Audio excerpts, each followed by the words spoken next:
This is The Joe Gaither Show on BamaCentral.com.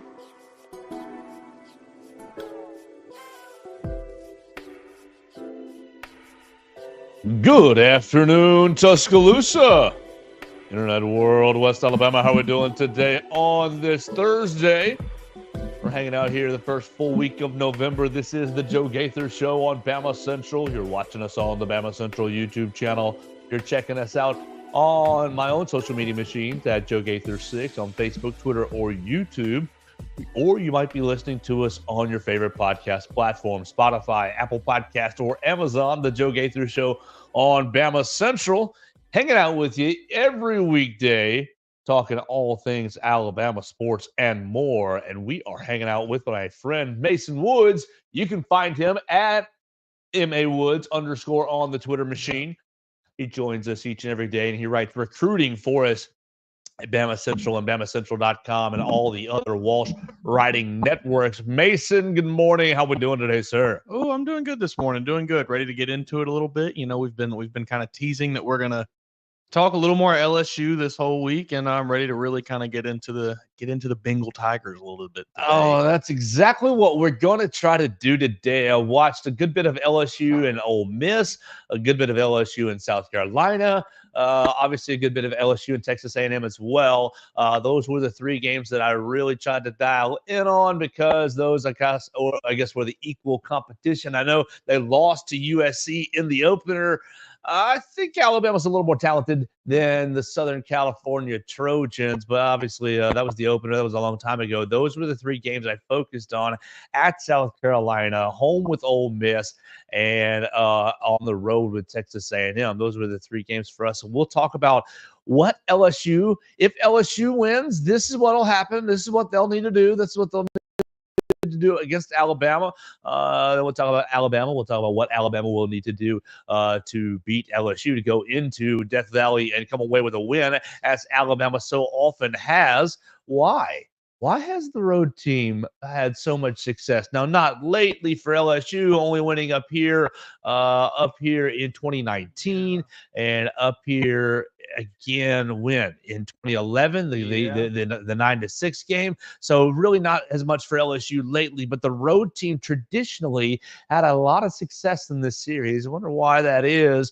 And then we will finish it up with our three players to watch in the game. We'll also talk about Jalen Milroe, how we think that the offense will fare in the noise, how they will improve or maybe regress in the noise from their time in Knoxville. We'll do all that right here on the Joe Gaither Show. We invite you to jump in and join us on the comment section at Joe Gaither 6. You can send us a comment, a question, a query, and complaint, whatever you like, right there in the comment section below.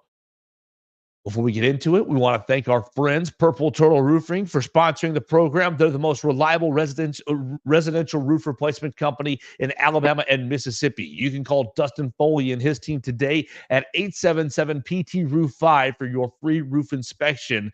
That's 877-787-6635 to schedule your appointment. And one of their qualified employees will come check out your roof for free and make sure you're prepared for any and all of life's storms. You can check them out online at roofturtle.com. All right, Mason Woods, we've been dancing around it. We've watched a little bit of LSU over the week. Garrett Nussmeier. All right, let me put your feet to the fire, gun to your head, proverbial gun to your head. Is Garrett Nussmeier better than Carson Beck? Point blank, period. Yes or no? Oh, it's kind of hard for me to answer. That's why it's a tough reality. We're putting you right on the spot. No. I think the peak that I've seen from Carson Beck is better than the peak that I've seen from Garrett Nussmeier. Okay, all right. So what do you think? I think Carson Beck's on a bit of a rough stretch here. Oh, exactly. Yes, I guess he's gone a couple games. Did he throw? He did throw a touchdown. He threw a touchdown to Cash Jones in that Florida game, little Texas route over the middle that Cash Jones took in. He's had a rough go at it. But yeah, other than that, I think that was maybe it was first touchdown in the last couple of games. Yeah, and he's thrown a lot of interceptions. Oof. But I think you can see what he can do. You look. And we've talked about it time and time again, but that second half against Alabama, he was dealing. I mean, that's some of the best quarterback play I've seen all year from anybody. So I haven't really seen that kind of level of performance from Nussmeier. I think that Ole Miss game was pretty impressive, but I don't really think he was doing the things that Carson Beck was doing in that game. So I think on a perfect day, if you take both of them, I'll take what Carson Beck can do on a perfect day. All right, where do we rank Kyron Lacy in terms of wide receivers that you've seen? You've seen Luther Burton and Theo Weiss for Missouri. They've got to be up there in your class. Mm-hmm. You have seen what's the young man, Arian Smith, 11 for Georgia, 86. Dylan Bell for Georgia. You've seen who else has been a really good receiver this year? Nobody really for Western Kentucky or South Florida or even you did have a kid who made a touchdown reception against Alabama for Wisconsin. I cannot think of his name. Really, where are we putting Kyron Lacy? Is he the second best receiver you've seen all year? The third best receiver you've seen all year? What are you stacking him up offensively? I would say he's probably second. He's second or first, honestly. I think he's in the same tier as Luther Burden. I think both of those guys are probably some of the best receivers in the country. I think Theo Weiss is maybe just slightly a tier below them, still in that first round conversation, but maybe a late first round or falling into a second round kind of guy. But Kyron Lacy is really, really, really good. Just yet another receiver in a long line of elite LSU wideouts. He catches a lot of footballs and he makes it look pretty easy. So he is going to be a challenge for whoever is tasked with covering him. And I think we'll maybe get into that a little later. But yeah, no, Kyron Lacy is easily one of the best players Alabama's faced this year. All right. So with that being said, let's hypothetically project an LSU win. Let's say it goes down there and it goes wrong for Alabama. LSU wins. In your mind, if what happens? I think if LSU figures out a way to limit the run game for Alabama and kind of force Jalen Milroe to win the game with his arm, which, not to take anything away from Jalen Milroe once again, but that's not his game. That's not the game that, he is the most comfortable playing. That's not where he is most effective when he's asked to win games with his arm. So if Alabama can't get any kind of push with the offensive line, can't get the run game going, I think they're going to struggle a lot because LSU is going to move the ball on offense. They're going to tire the defense out. They're going to stress this Alabama defense a lot. It's going to be hard to get pressure on Garrett Nussmeier because the offensive line is so good. And like we just said, Kyron Lacy is an elite talent on the outside. So, they're probably going to score some points. And if Alabama can't keep up, then you're going to get into some trouble. I think that that's exactly what if you're LSU, if you're wanting to win this game, I'm walking into this game trying to replicate. Okay, so you struggled a little bit against Texas A&M before you kind of got going, and then the game kind of started to become a game. But your offense got into it, and same sort of thing at South Carolina. You struggled a little bit, and then you got into it. Same little bit against Ole Miss. You were 17-7 at half. You struggled a little bit, and then you get into it.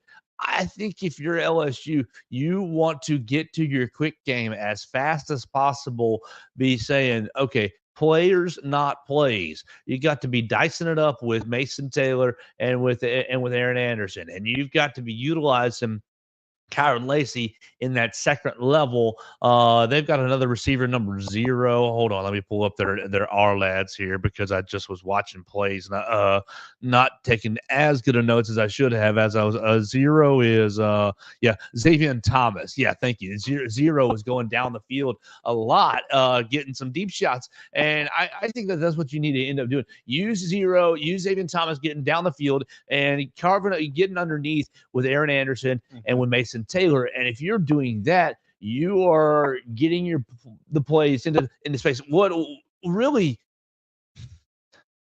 their offensive line is good. Yeah. But Texas A&M and LSU Texas A&M and South Carolina both got after him a good bit, especially early with different looks. So Womack, if you're LSU, I'm trying to start from an LSU perspective here. If you're LSU, you want to basically assume that you're going to get some exotic looks from Kane Womack, and you're going to want to kind of get the ball out quickly so that Nussmeier can get quick completions and stay on schedule. I don't know quite how well LSU is going to be able to run the football if they're going to try to run the football first. I don't think that's going to be an effective game plan. I think that if you're LSU, you want to use the running the football. They do run the football in a traditional manner from under center and from the shotgun standpoint, but you want to run the football as a way to keep Alabama off balance from your passing game. Oh, you think it's 2nd and 10 and you think we're passing again? Well, it's a handoff and here's we're going to take 6 yards and now it's 3rd and 4. I don't know that you're going to see a whole lot of traditional first down runs as much. I think you're going to, if you want to be successful with it, you use it to keep Alabama off balance. In which case, you'd use it kind of as a wild card. Yeah, I think you mentioned getting the quick game going. I think that not only does that kind of activate LSU's offense, like you said, but it also helps Garrett Nussmeier get some confidence back in himself because he's coming off a pretty tough game against Texas A&M, where he threw some really ugly interceptions, and we kind of broke and those some of that's down. come from pressure. Yeah. And the South Carolina interception came from pressure. The Ole Miss interception that I saw came from pressure. Like, that's the key for Alabama. But really, from an LSU perspective, you got to get those hands down. You got to get the balls out. I mean, you've got talented wide receivers. You've got to be calling plays that accentuate that to where you're not calling routes that are 30 yards down the field. You're calling routes that are bam, bam, bam, 3 steps and the ball's out. Yeah, I think that is the blueprint for LSU's offense here if they want to win the game. Alabama is very talented on defense. They, while LSU's offensive line is very good, they're going to get some pressure. It's not like LSU isn't going out here playing against nickels again. So they're playing Alabama. Guys are going to win some one-on-one battles. You might not win all of them, but every now and then pressure is going to get through. So you have to work around that, I think, if you're LSU's offense. And doing that is a good way to do it. Getting it to the players who are the most talented players on the offense. I like Garrett Nussmeier, but let's be honest, it's your Aaron Andersons, it's your Kyron Lacey, it's your Mason Taylor. Sure. So getting the ball to those guys, especially out in space, and just giving them the ability to work on the outside, giving Aaron Anderson the ability to work underneath, that really just opens things up a lot, and it kind of gets your offense into hyperdrive and gets things moving. Now, Mason, we talked about it a little bit during the week, but if you're LSU, are you looking at your schedule? And are you wondering if you're ready for this matchup? Because, okay, yes, Texas A&M last week. Yeah, that's pretty much equal talent to Alabama. Okay, Ole Miss, that's pretty much equal talent to Alabama. This year, yeah. But you got USC in the first week, a little below. Nichols, no. South Carolina, great defensive line, but as a whole, maybe not. UCLA, South Alabama, Arkansas, like, there's a little part of me that wonders, like, when you play these tougher teams, I mean, you beat Ole Miss in overtime at home, and it took you, past 4 quarters to do so. You went to South Carolina and you were down 18 to something. You were down early by a large chunk. You went to Texas A&M and ended up getting your butt kicked. You were in the game for a little bit, but ended up getting your butt kicked. Do you have any concern if you're LSU with Alabama coming to town with the way that you've played against some of these higher end teams? I don't think anybody's saying it, but I think everybody's thinking it in the back of their heads 1,000%. I think the coaching staff, especially, because they're probably able to view things a little bit more objectively than some of the players are. I'm sure that they have looked at this team up and down, especially after that Texas A&M game, and said, how ready are they really? How battle tested is this team? Because that game did not really show that they are at all. So, the players, they're probably just as confident as ever because that's how athletes are.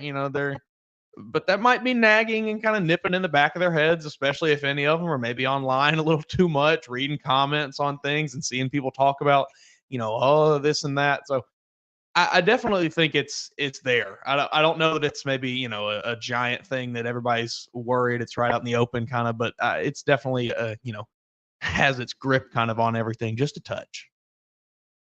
Yeah. So if you're LSU's defense, right? So if you're, I'm Blake Baker. We are trying to make up for last year's debacle in Tuscaloosa where Jalen Milroe ran all over us. Obviously, Blake Baker was not the defensive coordinator during that for that game. But if I'm Blake Baker, what's the game plan? You don't have your linebacker Harold Perkins Jr. Obviously, he's went out a couple games ago, and he's been out the rest of the year. You got a lot of talent. It's LSU's defense. Obviously, there's talent there. But we saw last year that does not necessarily matter. Their defense was one of the worst defenses in college football. I'm just blitzing my butt off. What about you? I'm just blitzing my. I am just looking at what you've done against what Tennessee did against. Exactly what I was going to say. You look at what Tennessee did and just say, "Yep, we'll do the same thing." Yeah, you say we're gonna put 6 guys in the box. Right up on the line of scrimmage, and we're gonna make Jalen Milroe guess which 6 are coming. Yeah, we're gonna put 8 guys up there, dropping the other 3, 9, 10, 11, dropping the other 3, and just make you guess which ones are coming. That's what I do the whole day. And I think if you're LSU, you kind of have to hope that Alabama doesn't do what me and you talked about following that Tennessee game and just say, "I don't care how many guys are in the box. We're gonna keep running the ball down your throat." Because that's the only way that Alabama's going to win in that situation, probably. So, it's a little bit of maybe hope on LSU's part if they're going to do that, but that's also the best way to defend this. It Would you do anything else against Milroe? I mean, you got to defend the edges. Yes, you have to keep him inside. You can't let him, get around the edge and into a straight line up the sideline. If you can keep him contained, and we have talked about this a lot, he is a great runner, but if you can keep him contained, he's a lot easier to bring down. He is not the shiftiest guy. He's a straight line runner. Yes, he is. He's not gonna track star at it. Yeah, he's great, but he's not gonna do a Lamar Jackson, hurdle a guy, spin around, and then break one right up the middle. It's just not his game. So if you can keep him between the tackles, if you can force him to try to step up into the pocket and run up through the middle of the line, things like that, you're gonna have a lot better chance of success against him. This guy Whit Weeks, number 40, white linebacker, sophomore, coming off the edge, and he's just kind of like Tarzan out there, Mr. Everywhere. He's going to have to be a player that Alabama is going to have to do watching out for this weekend. I think that's the way you defend it. It is basically you set the edges hard and you bluff up the A gap or you bring them just at different times. Yeah. And you sit right in Jalen Milroe's kitchen the whole day. Try to like say, okay, you can't get out of this box like this hemmed in pocket. We're not going to let you out of it. So you better you're passing out of it. You're passing out of it, and it's your only hope. That would be my. That's all. Yeah, I think again, it's just what Tennessee did. The Tennessee had the most success stopping this Alabama offense, I think, of anybody this season. So you just have to look to what they did and try to replicate it and hope that maybe Alabama, in a bit of a reactionary measure, like maybe they did against Tennessee, asked Jalen Milroe to throw the ball 45 times. All right, so let's flip to the Alabama side. Before we do, we need to tell you that we are live in our friend Derek Daniel State Farm Studios. You can find Derek Daniel just off McFarland Boulevard. We're right here past the Tiger Rock on the left. He's got a great team, Red, Reese, and Victoria. They'd love to talk to you. 205-758-3391 for all your insurance needs, home, life, auto insurance. You need renter's insurance. You need something, a policy for your trailer, for your boat, whatever you need. Derek Daniel and his team can take care of you. Call Derek at 205-758-3391. Call and see how much Derek can save you today. All right, Mason. Let's flip to the other side. Obviously, a side we're more familiar with. We want to play equal sides here, so that's why we do the LSU side first. And self-scouting is important. Mm-hmm. But if you're Alabama and you're trying to go down to Death Valley and win, you're a 3-point favorite on Saturday night. What's the game plan, Coach? Coach Mason Woods, Kalen DeBoer? Similar to kind of like we just said with LSU, you just want to look at what their bad game is, Texas A&M, and try to do something similar defensively, I think. And you kind of touched on it earlier.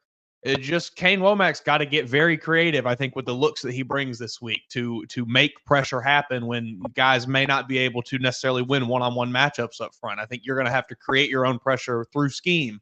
And I think you're going to have to just rely a lot on the guy, the cornerbacks and the safeties to just cover guys one-on-one. And I think Domani Jackson can do it. I think, Bryson Hubbard can do it. I think anybody else in that defensive backfield can do it. But it's just going to be one of those things you have to ask them to do. But I think the biggest thing is asking the guys up front to just be very exotic with the types of pressure they are bringing in the ways that they are, the different stunts you want to bring this week, who you want to blitz on what play, who you want to blitz then, I think that's going to be the key here defensively. You definitely want to be, you're exactly right. You have to mix up the looks so that the offensive lineman's eyes are going in different places. Because if you just say, hey, we want to whip you one-on-one, you can win a little. I mean, we got talented. Alabama's got talented defensive linemen, but on the whole, that's a bad recipe, in my opinion. That's not a good plan for going into it. So exactly. You want to be putting Jihad Campbell at the Wolf a lot, where he's an edge rusher. You want to be operating in schemes where you've got James Smith and Quay Russaw and Jihad Campbell and, Tim Smith, where you're just getting guys out there where you are mixing it up front to where they're saying, oh, it's a different look than I've seen on film all year. Obviously, Alabama, you got your scheme. It's 4-2-5. You've got your scheme basically all, but you can tinker with it here and there up front. And there's ways that you can manipulate it. And we've seen it a couple of different times this season. You're going to have to get Deontay Lawson involved in the rush. You're going to have to bring it from all different angles. And if you're Alabama and Kane Womack, you're saying, okay, guys, this is what we've been kind of gearing up for, a game just like this with a good offensive line and a pretty smart quarterback. But if you can trick him a little bit, if you can move him a little bit, you can create these havoc plays, and that's really been your bread and butter. I know Alabama fans, you don't want to allow a single yard, but that's not this defense's game plan. This defense's game plan from Womack has been havoc plays, has been getting them into third and longs, has been getting them into plays where you can attack and get turnovers or get sacks, and so you can do that again against this offense if you are creative and effective up front. Now, that really, really starts with sound gap integrity, because you still are going to want to be creative up front, but you have to maintain your gaps in the run game. You have to get to third and long by, getting that first down stop at, oh, they got 3 yards. Okay, it's 2nd and 7. No big deal. It's 2nd and 7. Oh, it's an incomplete pass, and boom, it's 3rd and 7. We're rushing the passer, and you're getting after them a little bit. Yeah. So it can be done. I think this is something you've really been gearing up for. Let me throw this at you. With that in mind, how important is the bye week for Alabama? Was the bye week for Alabama? I think it was extremely important. And I think, having the just extra time, the extra practice time to install things that maybe you have not run all season is crucial. At the end of the day, a lot of these guys will be professionals, but not all of them are going to be. So we're still dealing with a lot of, college students. Like these are 18 to 22-year-olds. It's, I imagine, quite difficult to install something brand new when they haven't been doing it all season. So yeah, having the extra week is massive. I don't know if, obviously this, we're used to this bye week being at this time of the year, but I don't know necessarily if this is, I think it's kind of just dumb luck the way it played out with just the style of LSU has, the way Alabama's played, that they happen to need some extra time to install some new things right ahead of LSU. So yeah, Alabama was very fortunate that this is how the bye week came up, and, just given the circumstances of the game. All right. Offensively though, we talked about, we talked about Alabama's offense. Somebody's calling me that I'm not familiar with. Oh, let me knock that out. Yeah, perfect. Yeah. 1, 2. Am I back on? Looking for the phone. Should pick you back up. Offensively, though. So, yeah, I think you look at, again, we're going to talk about the Tennessee game. You kind of have to do the opposite of what you did that game offensively. You got to hammer the run ball. You got to hammer the run. You got to get Jamma Justice involved. You've got to get Jalen Milroe rushing the ball. You've got to create yardage that way. I think, asking him to throw 40, 45 times a game is not a recipe for success against LSU. You've got a lot of tape out there where quarterback run has hurt LSU. Yeah. But I would caution the Alabama coaching staff in making that the number one focal point. I still think you have to make Jamin Justice the focal point because there's a lot of tape also with traditional running backs getting downhill. I mean, Rocket Sanders whooped the ever-loving bleep out of LSU. At South Carolina, he ripped off a huge one down the sidelines. He ripped off one in the red zone for a touchdown. He had a great game, an amazing game, and you can get that out of your running game back. And then when you need that backbreaker, when you need that 3rd and 6, and you're still calling it, you're still dedicated to it. Milrow for 40 and a touchdown. Yes, you got to use it effectively. Yes. I don't know that you want to look. It reminds me sometimes of when a 5th or 6th grader, when you're watching them learn how to play Madden for the first time, and they're finding the trick plays, and they're finding this play is the money play, and then they just start calling the money play only, and it's like, no, brother, those money plays only work when you go to them every so often. That's why I'd like to just scale back just a hair on the Milrow usage. And I wonder if it would just be so much more effective. And this week, you have plenty of tape of seeing seeing running backs get after the LSU defense. And you also have a lot of tape of quarterbacks getting vertical down the field on them. Yeah. So just use it in proper balance is really the caution. Yeah, I completely agree. I think you use the run game this week to allow you to take those shots. You don't just build your offense around taking those shots. If that, if that kind of makes sense, you have to, get Jamin Justice. These are 2 elite running backs. They will get yardage against this defense. It's not an if. It just give them the ball. They will get yards. So it's pretty simple for Alabama. I think the recipe this week, you just have to dial it back a little bit with asking Jalen Milrow to do everything and be the do-it-all kind of guy, and just allow him to give the ball to the other guys in the offense. I think the pass game is something that, you'll have chances, but to be honest with you, I would have no problem if Alabama just lined up 80 times, 80 rushes, and just win give me 14-10. That'd bloody be awesome. nose, just bloody nose the whole time. That would be so beautiful. And then Kalen DeBoer just walks out. He goes to his show this week, flooded with phone calls from Alabama fans, just happier than ever. Coach. Oh, it'd be beautiful. Speaking of Kalen DeBoer and his radio show, you sent me this. Pee-wee, we love you, Pee-wee. Absolutely, a little love bit of Pee-wee. Misinformation out there. I had seen this Facebook post, so I know that it circulated widely about congratulating Coach DeBoer. Coach DeBoer and his wife are not having a third child. For anyone that they're saw like that. he just turned 50, and I think she might be.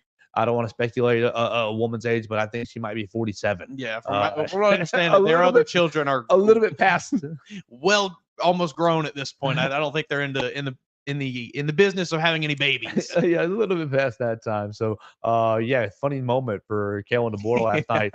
We saying congratulations for a 3rd baby, and Coach DeBoer having to spoil it, saying, that was some fake news.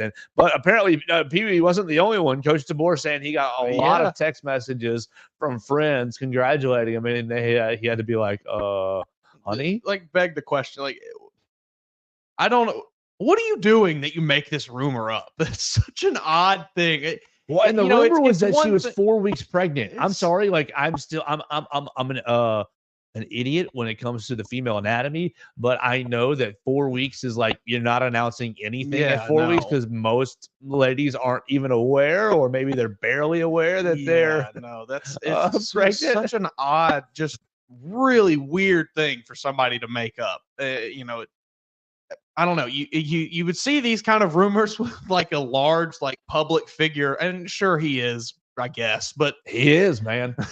Biggest public figure in Alabama. So strange that someone took time out of their day to craft a fake room. Like, what is the end game of this? You think it's going to distract them from the LSU game and they're going to lose? It's very, very odd. But yes, Kalen DeBoer and his wife are not having another child. The Alabama family will not get larger, unfortunately. Oh, so sad. So sad. All right. So we think that's kind of Alabama's recipe is getting after this LSU offensive line, getting you into third and longs and trying to create havoc plays, and then really trying to stay on schedule offensively, utilizing the running game to take pressure off Jalen Milroe. Let's transition real quick. We're right at 30 minutes, so this is perfect. We'll take the last segment to talk about our 3 players to watch. And Mason, I almost picked James Burnip this week as my 3rd player. James was almost on my list. So before we get into it, I just want to go ahead and say my honorable mention, James Burnip, for field position purposes. How underrated he has been for Alabama this whole year. Yeah. And just with a game that you're about to go into, you're gonna need a great punter. And James Burnip, shout out to you. A fantastic punter. I believe he will probably have a lengthy career in the NFL with some team. Absolutely. Let's tell you once again about our friends. Let me pop up our little graphic here about our friends, Purple Turtle Roofing. They're the most reliable residential roof replacement company in Alabama and Mississippi. Whether it's addressing leaks, storm damage, or general wear and tear, Purple Turtle Roofing is going to be there to deliver exceptional repair for your property. They're the leading expert in local residential roofing solutions, specializing in providing unparalleled service and quality craftsmanship for all your roof replacement needs. Call Dustin Foley and his team today at 877-PT-ROOF-5 for your free roof inspection. That's 877-787-6635 to schedule your appointment, and one of their qualified employees will come check out your roof for free and make sure you're prepared for any and all of life's storms. Check them out online today at roofturtle.com. And we are live, as always, in the Derek Daniels State Farm Studios. You can call Derek and his team today at 205-758-3391. Call and see how much Derek can save you today. Mason Woods. We didn't do a 3 players to watch last week because nobody played for the Crimson Tide, but we're back in action. 4 weeks to go. Home stretch for the Crimson Tide. And I don't really like to do this, but I just looked at it. My 3 players last week I'm going right back to the well. My number 1 player to watch this week is going to be Jam Miller, because it's just got to happen for the Alabama offense. You saw what it looked like last week when the 2 running backs or the 3 running backs are featured. When the position as a whole is featured, just give the young men the football over and over and over and over again. Really, if these simple 2 guys, Jam and Justice, get you 24 to 30 carries, it won't be enough. It still won't be enough because these 2 guys have the capability of putting your football team on your back. And I think in a must-win, gotta have it game, I know you trust Jalen Milroe, and he does have to have a big game. And I think he's too low of a fruit for me to choose in this game, in this 3 players to watch game. But in order to allow Jalen Milroe to have a good game, you lean on these other players. And Jam is my number 1 player to watch. If Jam Miller can have himself a good game, I think the entire Alabama fan base can feel comfortable throughout the whole game. Yeah. Well, you mentioned him in your breakdown there of Jam, and I'm going to take the other guy in the backfield, Justice. I think he is another very key part of what Alabama needs to do in this game in order to come out with a victory. You know, he's the guy that's going to be spelling Jam when he needs to come off the field. He's the guy that is going to be, inserted into specialty spots where you need just a slightly different skill set. So you have to get both of them going. You have, like you said, 25 to 30 carries is not enough. They need to be in that 45 to 50 range, hopefully. I love Jalen Milroe, again, like you said, but you just have to turn around and just play some man football and hand the ball off. It's just that simple. You gotta get these guys going, and it takes a little time, and it might not be pretty at first, but it will get going. All right, so I'm scrolling here. Yeah, that's what I wanted to see right there.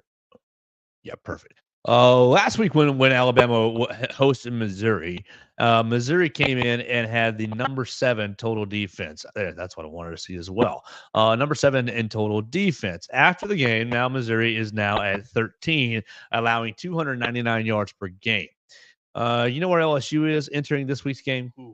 On down there, I would imagine. They are at, because I can't read unless it's right in front of my face, they're at 58. They're at 58 in total defense, and they have allowed 360 yards per game. I just think you saw what to do against an elite defense last week against Missouri. And look, you can argue, oh, Missouri is no good. Their defense was still pretty healthy. Yeah. And look, Blake Baker, the LSU defensive coordinator, and Corey Batoon, the Missouri defensive coordinator, were all playing out of the 4-2-5 system. It's going to be like you just follow the recipe. You carry the recipe from last week. You carry it over. I know you didn't get down the field too much offensively. Corey, it would have been a whole lot different if Kobe Prentice had hauled in half of his receptions. It could have looked a lot different. So just follow the recipe that you laid out last week. And that starts with Jam Miller, or if you like the other flavor, Justice Haynes. My number 2 player for the week is Alabama inside linebacker number 11, Jihad Campbell. Jihad Campbell is going to be playing Stinger, the inside linebacker, and he's going to be playing Wolf. He's going to be playing in those passing down situations. I think that Campbell has the potential to be the X factor in the kind of pass rushing department.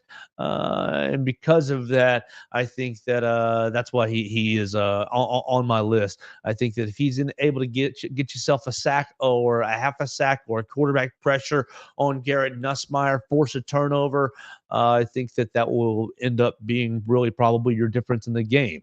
And so Jihad Campbell, you are my number 2 player to watch this week. I like that pick, especially like you just said, if he's going to be kind of moving around a little bit between those 2 spots, and that should allow for him to get some exotic looks pressure-wise and maybe get him back there in the backfield and get a big sack, a big strip sack, something like that, maybe force an interception, because we have seen that happen with Garrett Nussmeier before. I'm going to stick with the offensive side for my number 2. And I'm going to go, maybe this is just purely for the storyline a little bit, but I'm going to go with Kendrick Law. I think he can have a big homecoming game here. He, goes back to his home state of Louisiana. He was a bit shy of sharing who was all going to be at the game, but I imagine he has a lot of family probably going to be at that game. So I think he's going to maybe show out for everybody that's there for him. Yeah, he didn't do a lot last year, 2 catches for 25 yards, but he is a very talented player. And I think, like we kind of said when we were talking about the offense, if you can use him effectively in limited spots and just get him the ball in space, he can kind of work and create his own yardage. He was asked yesterday further on about, you remember he had the penalty at the end of the Tennessee game. And he was gracious about it. That, oh yeah, I realize I hurt my team. I'm not gonna, I'm gonna learn from that. Very standard, very, very, very. And then he said, and it's not gonna happen again. Well, if you remember, the very next week against Missouri, he got himself another personal foul. It was a personal foul on, that was a weird play. Yeah. It was a weird play. But he did get a personal foul. It was on the weird punt one. That ended up hitting the leg of the guy that the official never saw. It should have been an Alabama ball, and it should have been a live ball that Kendrick was just kind of fighting for, and that should not have been a penalty if they had seen it correctly, but they didn't see it correctly, so they thought the play was dead. And he unfortunately got a second personal foul. But it's just funny how he said, "Oh, and it won't happen again."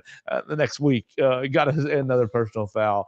A little bit different nature, a little bit more in the spirit. That one you can excuse a bit. That one was a little bit more in the spirit of the game. Yeah, for sure. But yeah, I think I would like to see him have a big game this week. He probably won't get a ton of looks, just given hopefully the way they handle things offensively is just going to be really run heavy. All you need is a couple, man. There we go. A couple touches, get down the field. Crossing route underneath, just get him the ball, get the ball in his hands and let him work. Pass, speed, sweep. Yeah, that's what we need from Kendrick Law this week. Oh, yeah, I like that pick. I definitely like that pick. I think he's going to be more motivated. My third pick, I know I said I almost picked James Burnham, and I'm serious about that. He was Elite. it was James Burnham in my brain. Um, It was James Burnip or it was one of the offensive linemen, whether it be Oh, yeah. Caden Proctor or Elijah Pritchett or Tyler Booker. I think that the offensive linemen are really going to be critical in this game to protect Jalen just enough because I think they are going to be blitzing their butts off. And I do think that it's going to be a heavy load on Jalen and the offensive line handling the looks. So I think they're going to be very important. But in that same spirit, I'm going to take a chapter. Let's go back. The last bye week that Alabama had was before a big game, and it was against the Georgia Bulldogs. And Alabama came out and went out to what? 30-7 first half lead. Part of that, the offense moved very, very smoothly because Jalen Milroe was just doing the AJ McCarron. You can't go broke taking a profit, taking underneath, balls out underneath. Kendrick Law got a couple of receptions, right? Kendrick Law, 1 reception, 19 yards. But really, who was accentuated the most during that early period? It was the tight end. CJ Dupree, 4 catches, 38 yards. Josh Cuevas, 2 catches, 28 yards. Robbie Oots, 1 catch, 7 yards. So between the proverbial tight end, you have 8 catches for what's that? 50, 61 for 70 yards, 8 catches, 70 yards. I think that CJ Dupree is going to have a nice little game here down in the Bayou because it's going to be safety valve, safety valve, safety valve. You got to get the ball out. And really, it's exactly what you need. It's everything that we've been talking about. Stay on schedule. You don't have to hold on to the football and make every play a 40-yard bomb to Jeremy or Ryan. I mean, those guys are awesome. They're absolutely awesome. And they'll be incredible. chances. But you just have to stay on schedule. Let the ball out to Kendrick Law underneath, to Kobe Prentice, to CJ Dupree underneath. Let these guys are good athletes too. Yeah. They're on the field for a reason. They can rumble and tumble for a quick 8 yards and boom, you're still on schedule. CJ Dupree, you are my number 3 player of the week based off of your 4-catch, 38-yard performance against the Georgia Bulldogs. I really like that pick. I think, for all the reasons you laid out, he could very well have a big game this weekend. It just, and it gets said all the time, but you just got to take what the defense gives you. And I believe this defense will probably give CJ Dupree a lot of options or a lot of opportunities. I'm going to go to my number 3. I'm going to go to the defensive side, and I'm going to go Damani Jackson. Woo, we love it. Damani Jackson locked up Luther Burden when we played Missouri. I know that there was a little bit of discrepancy with the quarterback play there, but he did. And he's going to lock Kyron Lacey up too. He's going to be the guy likely covering Kyron Lacey a lot of the time. So it's going to be wow, I don't know if the sirens are coming through, but somebody's getting arrested out there. It sounds like. Kyron Lacey, maybe. I don't know. Somebody right outside the window. Is it me? Maybe they're coming for us. Probably not, but hopefully whoever is. There's literally a fire truck on the street right out front of the Derek Daniels studio here. Not this building. He looks like he's going down the road to somewhere I hope else. everybody's A-okay. Yeah, Absolutely. okay. Send a little prayer up for them. Woo-hoo. Kyron Lacey, though. Sorry about that. Roll on. Damani Jackson, that I was saying.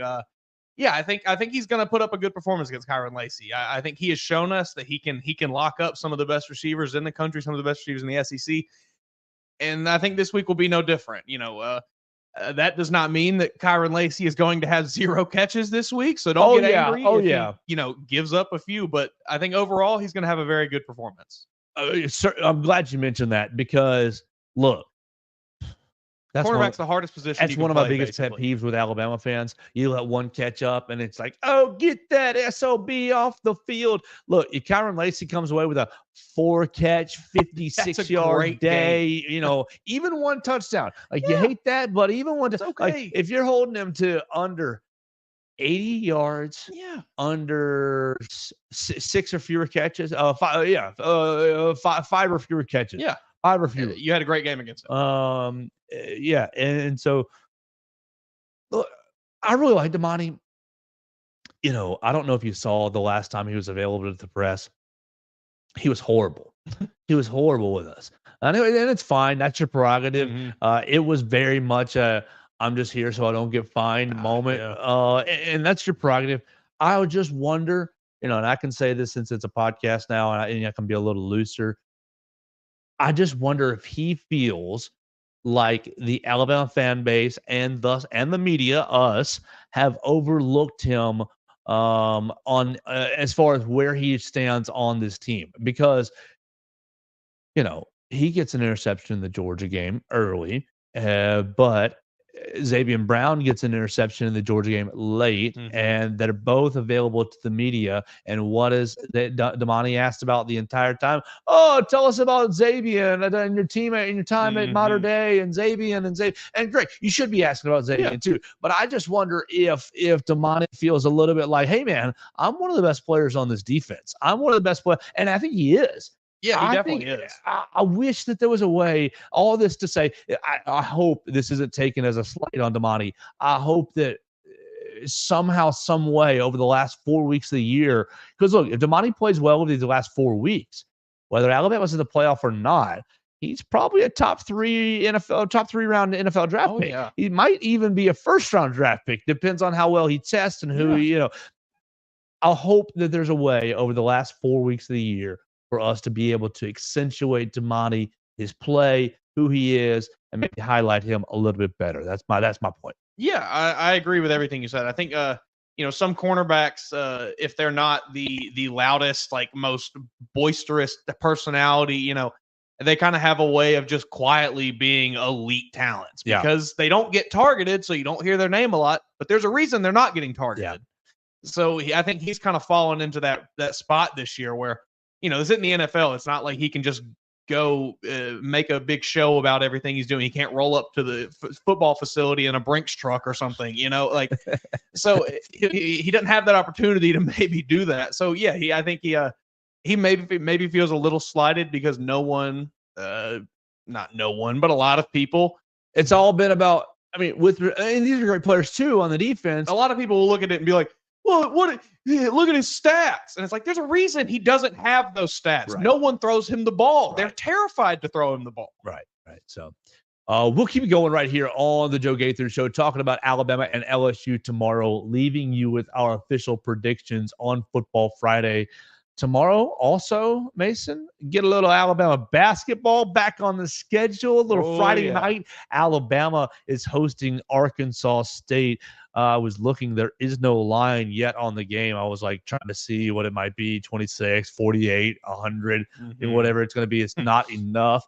Auburn. Brian Hodgson's team is going to play some tough defense. They will. So we'll see. Maybe they'll get the cover. He's got some insider knowledge. They might put up a fight. Last night was a good night for the Alabama basketball rivals. UConn beating Sacred Heart 92-56. I know UConn, they're like, we're not your rivals. Get out of here, Alabama. Not Auburn beating Vermont 94-43. Not 100. And Creighton beating UT Rio Grande Valley 99-86. Now, I noticed a common trend amongst those games. I don't know if you also noticed this. I don't think any of those teams scored 100 points. They didn't even score 101? I mean, 105? That's got to just be so embarrassing as a program to go out, opening night, you want to show your team off to the world. Arkansas 76 and you can't even 60. put up a measly 100 get points. To 90. Ugh. So I would be disgusted if I was an Arkansas fan right now. Alabama tomorrow night against Arkansas State goes. We'll talk about that as they'll probably put out a line on that game tomorrow, and we'll probably miss it completely, just like we did in the opener on tomorrow's edition of Football Friday. That's going to do it for our show today. We appreciate everybody who watched us on the BamaCentral YouTube channel, everybody who checked us out on my social media machines at Joe Gaither 6 on Facebook, Twitter, and YouTube. Or if you listen to us, you're my favorite actually on Spotify, Apple Podcasts, or Amazon. We appreciate everybody who checks out the Joe Gaither Show on BamaCentral. Go follow our friend Mason Woods at MAWoods_. Check out our friends Derek Daniel State Farm, 205-758-3391 for all of your insurance needs. And check out our friends Purple Turtle Roofing at 877-787-6635, rooftotal.com for your free roof inspection.